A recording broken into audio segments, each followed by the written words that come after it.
الله أكبر الله أكبر الله أكبر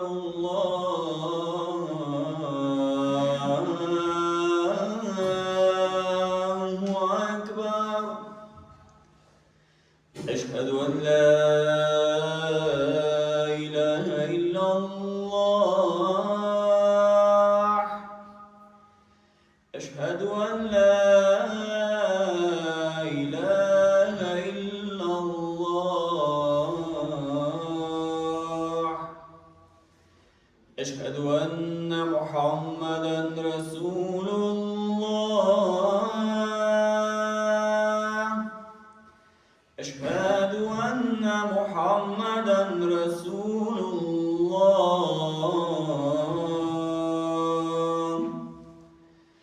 حي على الصلاة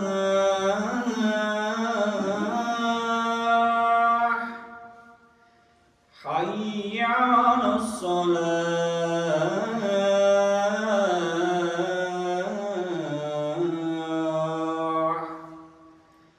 حي على الفلاح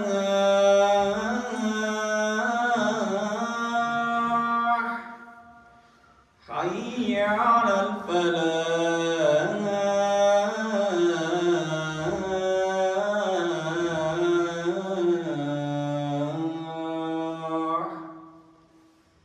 الله أكبر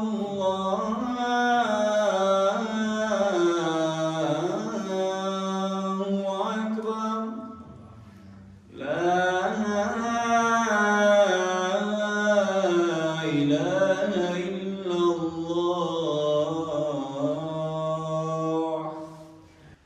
أعوذ بالله من الشيطان الرجيم بسم الله الرحمن الرحيم إن الله وملائكته يصلون على النبي يا أيها الذين آمنوا صلوا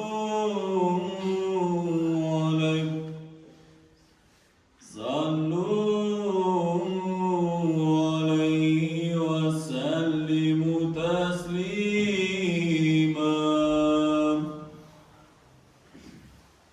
اللهم صل على سيدنا ونبينا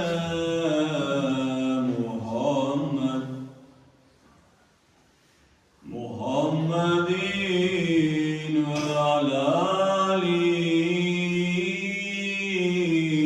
محمد اللهم آمين آمين آمين والحمد لله رب العالمين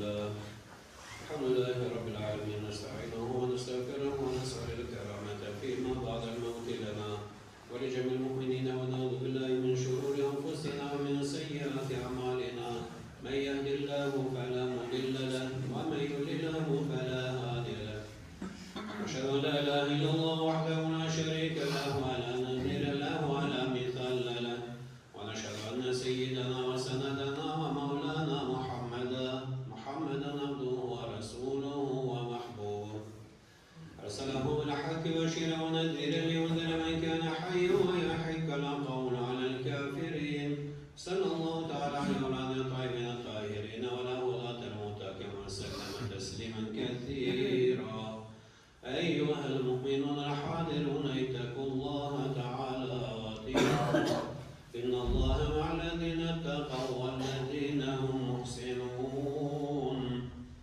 قال الله تبارك وتعالى في قرآن الكريم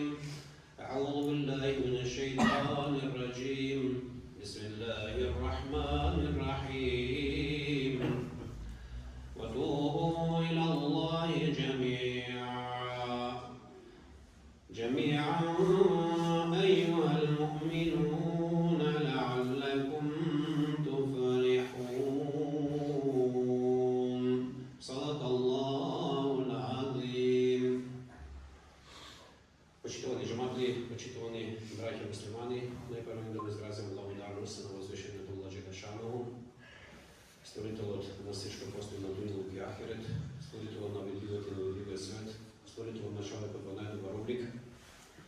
И нека салават и селам биде Мухаммед салаллаху алейхи ва салем, неговата ценна фамилија, асхабите и сите оние кои го следат се до судниот ден. Следујќи се наоѓам почитувани джаматли во месец Шабан, кој, како што вика Мухаммед алейхи салам, Шабан шехру Расулаллах, Шабан месец е месец на Мухаммед салаллаху алейхи ва салем, во Рамадану шехру уммету Расулаллах салаллаху алейхи ва салем, а месец Рамазан е месец на уммету на Мухаммед алейхи салам.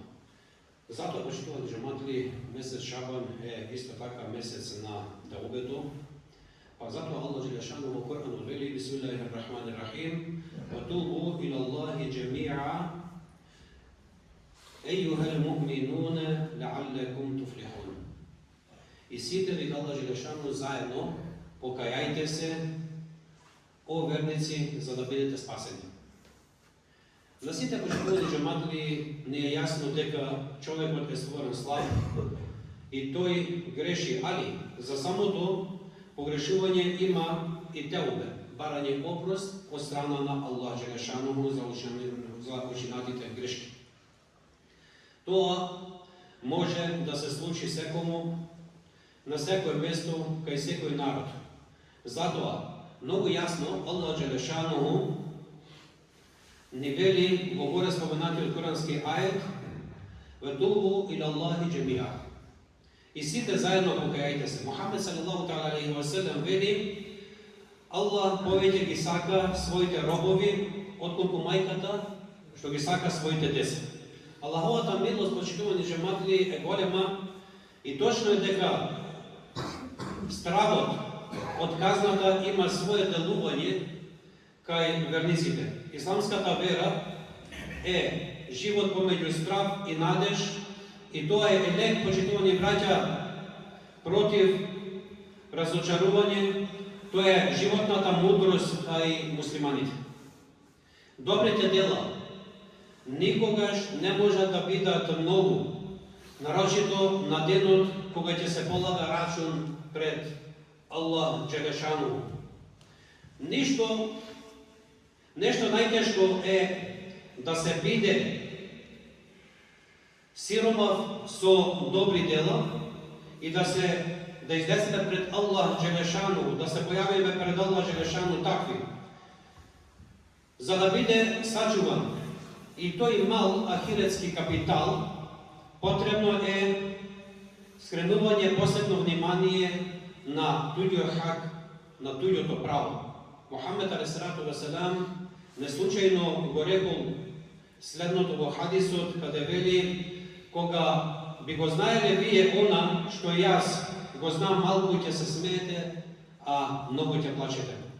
Не треба, почитувани джаматли, да дозволиме ние нашиот илм, нашето знаење, нашиот ибадет, нашето доброчинство да биде во нашите очи преголемо, а во другите да биде малко. Недостапно во нашето дружење, разговори, совети и друго. Затоа, почитувани джаматли, никогаш не знаеме како тоа ќе заврши, па баш тој страв од скриената иднина. Треба да настојуваме да ја затвориме вратата на самодопаѓањето, да ја затвориме вратата на воздигнувањето во интерес на сеќавањето во вечноста и среќата во него. Мухаммед салаллаху алейхи ва салем вели, учејќи ја почесто пати довата, Господару мој, учини ме во моите очи мал, а во очите на светот голем. Молејќи го Мухаммед салаллаху алейхи ва салем преходно на Аллах Джелешанову да го направи од оние кои се задоволни и оние кои се стрпливи. И во овој случај Мухаммед алейхи салам ни служи како најдобар uzor, како најдобар пример, како што и Аллах Джелешануху во Куранот тоа го потврдува каде вели: "Лакад кана лакум фи расулиллахи усватун хасана", ние ви го испратиме да ви служи како најдобар пример. Навернено, почитувани џематли, му е обавеза стално, тајно и смирено да го моли на Аллах Джелешануху. Кога ние го молиме на Аллах Джелешануху, тој ни ја пружа неговата милост, како треба да го направиме тоа, најдобро нас ни покажува и нашиот пегамбер Мухамед салаллаху алейхи ва селем во неговиот сунет, во неговата работа и неговите хадиси, тоа се зборови. Овој месец Шабан е идеална прилика за обраќање на Аллах Джелешануху. Шансата, почитувани џематли, на Аллаховите робови во овој месец е голема, која нас ни се укажува и неа треба да ја искористиме. Аллах Джелешануху во Куранот вели: Бисмиллахир-рахманир-рахим, ва кале раббукум уд'уни астаджиб лакум. Вика Аллах Джелешануху и рече Господарот ваш: повикајте ме, јас ќе ви се озвијам. Понатака Аллах Джелешануху во Бекаре суре вели: Бисмиллахир-рахманир-рахим, وَإِذَا سَأَلَكَ عِبَادِي عَنِّي فَإِنِّي قَرِيبٌ أُجِيبُ دَعْوَةَ الدَّاعِي إِذَا دَعَانِ. Вика Аллах Джелешануху, и кога ќе те запраша робовите мои за мене, кажи им: јас сум близко, се озвивам на молбата од оние кои ќе ме замолат. Затоа, почитувани џематли, како што гледаме од овие Аллахови зборови и од зборовите на Мухамед салаллаху алейхи ва селем, овој месец Шабан е месец на примање на таубето, месец на примање на опростот и месец на исполнување на добата упатена на возвишениот Аллах Джелешануху. И на крај, почитувани џематли, ќе го замолам возвишениот Аллах Джелешануху да направи од оние верници кои ќе бидеме покорни на Аллах Джелешануху, кои ќе го следиме суннетот на пегамбер салаллаху алейхи ва селем, да биде задоволен нашата работа на овој свет, да не ги прими сите наши дови, секој наше теубе, направено искрена теубе во името на Аллах Джелешануху. Иншаллах, Аллах Джелешануху да биде задоволен нашата работа и на ахирет да награди со џеннетул фирдеус. أرأي نفسنا كما مرغ النظام كرام ملك الكبير العزيز العلام كما قال الله تبارك وتعالى في أشرف الكلام وإذا ذكر القرآن فاستمعوا له وأنصتوا لعلكم ترحمون. أعوذ بالله من الشيطان الرجيم. بسم الله الرحمن الرحيم. إن الدين عند الله الإسلام.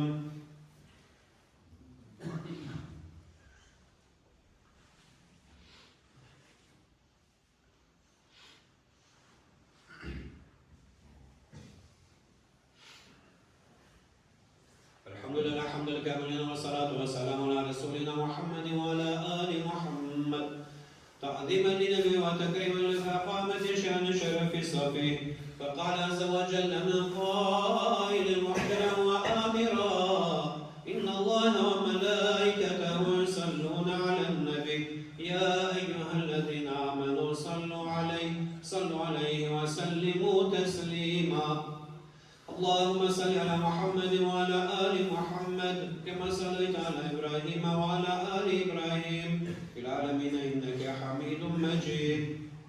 وبارك على محمد وعلى آل محمد كما باركت على إبراهيم وعلى آل إبراهيم في العالمين إنك حميد مجيد.